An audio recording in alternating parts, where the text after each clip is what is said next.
हम आप लोगों को पढ़ाने चल रहे हैं 12th फिजिक्स में गॉस के नियम के अनुप्रयोग। इस लॉ के आधार पर, गॉस नियम के आधार पर हम कैसे इलेक्ट्रिक फील्ड का कैलकुलेशन करते हैं। तो अकॉर्डिंग टू गॉस लॉ हम जो है निकालेंगे। तो उसमें पहला एप्लीकेशन को पढ़ाने चल रहे हैं, किसी अनंत लंबाई के आवेशित चालक के कारण किसी बिंदु पर उत्पन्न विद्युत क्षेत्र की तीव्रता, intensity of electric field due to a infinite length of conductor, charge conductor.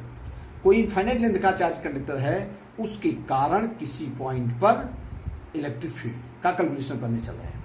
अब मान लिया, जरा ध्यान दो, मान लिया ये इनफाइनाइट लेंथ का हमारा ये वायर है, इनफाइनाइट लेंथ।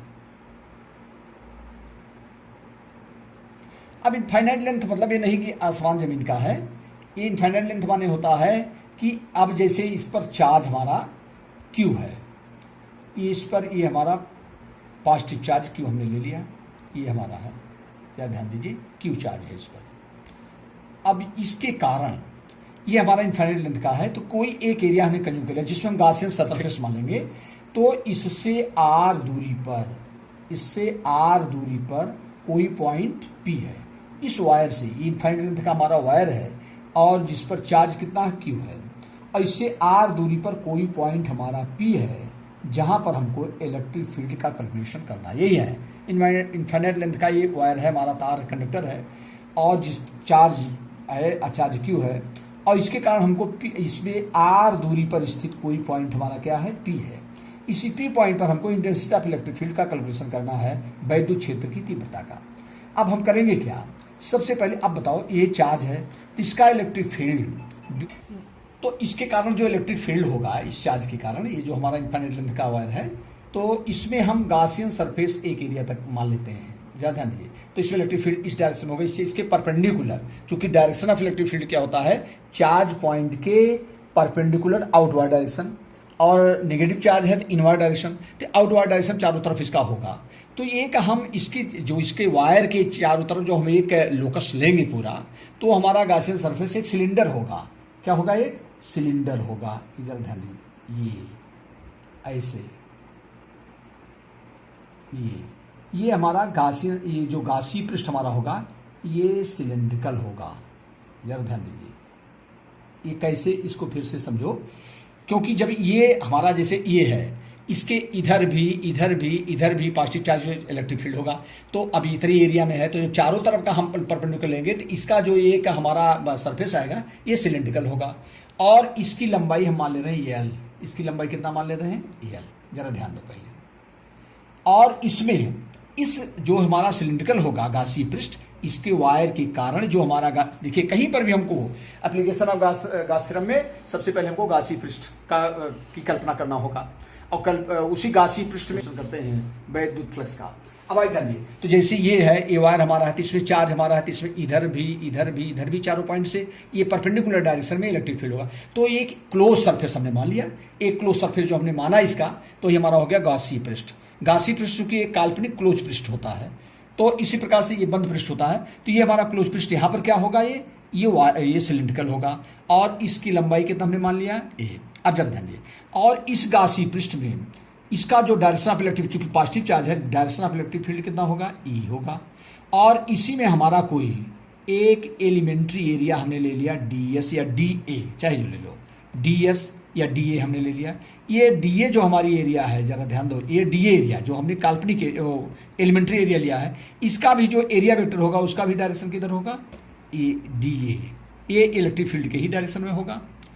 जैसे अगर हम ये एरिया ले लें, एरिया ले लें, तो इसका जो एरिया वेक्टर होगा इसके परपेंडिकुलर होगा, यहाँ ले लें तो इसके परपेंडिकुलर होगा। लेकिन चूंकि हमको इस एरिया में ही निकालना है, इसमें जो होगा हमारा गॉसियन सरफेस में, जरा ध्यान दीजिए, गॉसी पृष्ठ में कोई एलिमेंट्री एरिया दिया है। अब क्या निकालेंगे, इसलिए अब लिखे DA क्षेत्रफल से गुजरने वाला विद्युत flux d phi is equal to हो जाएगा डी फाई, चूंकि इस डी एरिया में इनको निकाल रहे हैं। और वैद्युत फ्लक्स क्या होता है, डी फाई इक्वल टू क्या होता है, ई इंटू ए, तो यहां पर हो जाएगा E into D A, E into D A. क्या ध्यान दो, डी ए क्षेत्रफल से इस एलिमेंट्री एरिया, हमने पूरे गासी पृष्ठ में हम कोई एक एलिमेंट्री एरिया एज्यूम करते हैं, मान लेते हैं एलिमेंट्री एरिया इसमें कितना है, डी ए या डी एस, डी ए है। डी ए एरिया से गुजरने वाला वैद्युत flux D phi equal to हो जाएगा ई इंटू डी ए, चूंकि वैद्युत फ्लक्स की डिफिनेशन यही है। अब उसके बाद हो जाएगा या d phi is equal to हो जाएगा E D A cos theta. A formula होगा scalar product of vectors, vector E dot vector d A, vector A dot vector B equal to होता है A B cos theta. Similarly vector E dot vector d A equal to हो जाएगा E D A cos theta. लेकिन यहां पर देखो E और d A दो both are in same direction, दोनों एक ही दिशा में हैं। अब लिखेंगे चूंकि ई तथा डी ए एक ही दिशा में है, ई और डी एक ही दिशा में है, इसलिए theta is equal to 0 degree. Therefore इसलिए d phi is equal to हो जाएगा E D A cos 0 degree, और कास 0 डिग्री वैल्यू होता 1। Therefore D phi is equal to हो जाएगा ई डी ए, ब्रेकअप नहीं दोगे, since cos 0 degree is equal to 1। ये हमारा हो गया। इसलिए आप सुनो, इस डी एरिया निकालिए। अब पूरा संपूर्ण एरिया से गुजरने वाला वैद्युत फ्लक्स, इसलिए फाई इज इक्वल इस गौसीय पृष्ठ से गुजरने वाला संपूर्ण वैद्युत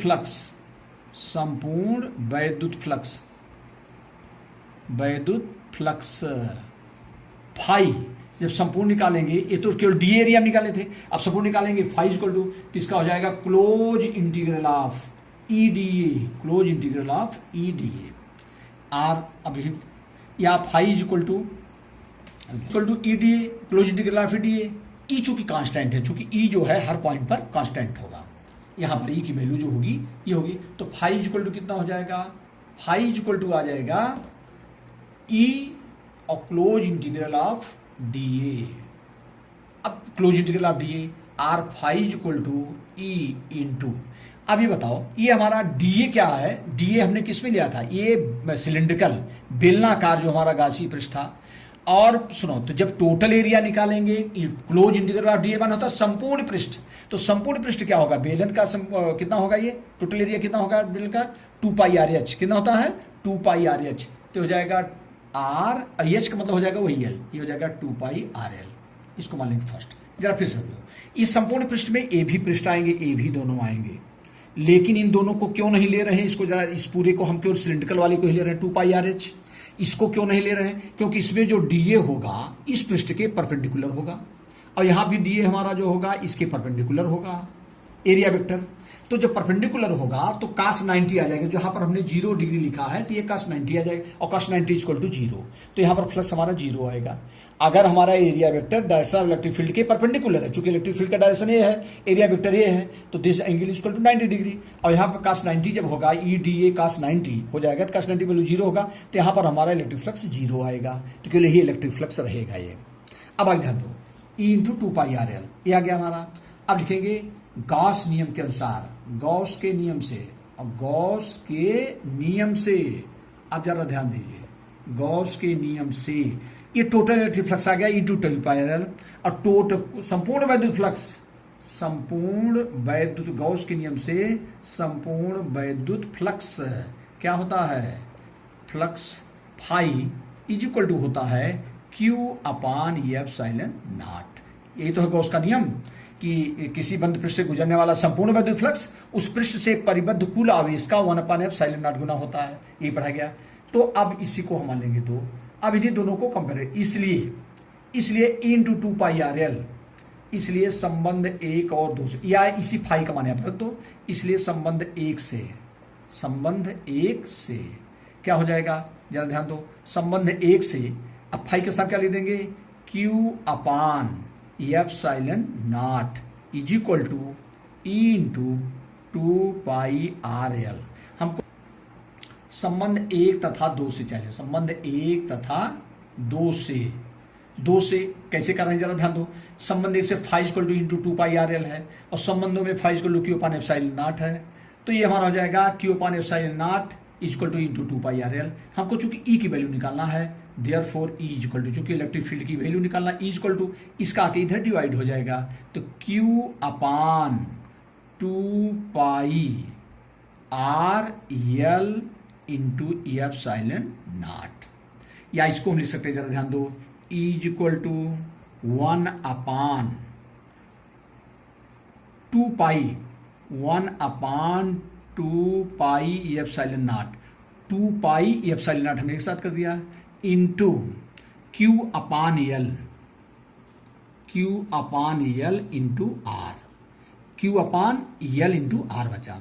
और Q upon L equal to, since Q upon L equal to होता है लैम्डा, ब्रेकेट में लिख दो, रेखीय घनत्व बताया जा चुका है, रेखीय घनत्व है, जरा ध्यान दो, Q upon L equal to होता है लैम्डा, आवेश का रेखीय घनत्व, एकांक लंबाई में आवेश की मात्रा को रेखीय घनत्व हो गया, equal 1 upon 2 epsilon naught into lambda upon are.